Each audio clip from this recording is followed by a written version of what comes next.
Isang trahedya ang bumalot sa Cebu, mahigit 100 buhay ang nawala dahil sa matinding pagbaha. Hindi lang bagyong Tino ang sanhi, kundi kapabayaan at korupsyon sa mga proyekto ng flood control. Sa kabila ng bilyon-bilyong pisong budget para sa 414 na proyekto, binaha pa rin ang probinsya. Ang korupsyon sa mga proyektong ito ang direktang nag-ambag sa trahedya, nagdulot ng mas malaking pinsala. Sino nga ba ang dapat managot sa kapalpakan ng mga flood control projects na ito? Mga opisyal ng gobyerno, kontratista, at sangkot sa ghost projects o substandard na konstruksyon ay dapat managot.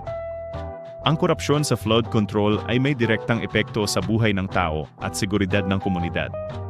Kailangan natin ng masusing pagsisiyasat at pagpaparusa sa mga responsable upang maiwasan ang ganitong trahedya sa hinaharap. Sana bago magpasko ay mayroon ng mapakulong ang bansa sa mga politikong nagnakaw ng pera ng bayan.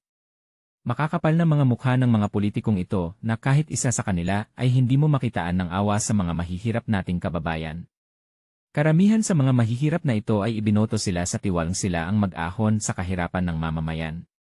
Sana nga ay mahuli na itong si Zaldico upang kanyang ihayag sa Senado at magsumpa sa mga ipinahayag nito sa kanyang video na si Presidente Bongbong ay sangkot sa mga maleta ng pera na kanyang ipinadala sa kanyang tao. Mabigat na akusasyon ang ibinabato nitong si Ko sa Pangulo. At kung totoo ang sinasabi niya dapat ay panumpaan niya ito kalakip ng mga ebidensya kung mayroon man.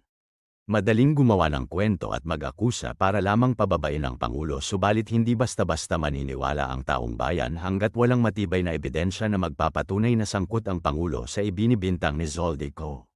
May the Marcos Jr. government clean up the corruption happening in our country. Almost all politicians and government officials are involved in the corruption of these flood control projects. It is time to oust the politicians and government officials who steal from the public treasury. Let the head rolls.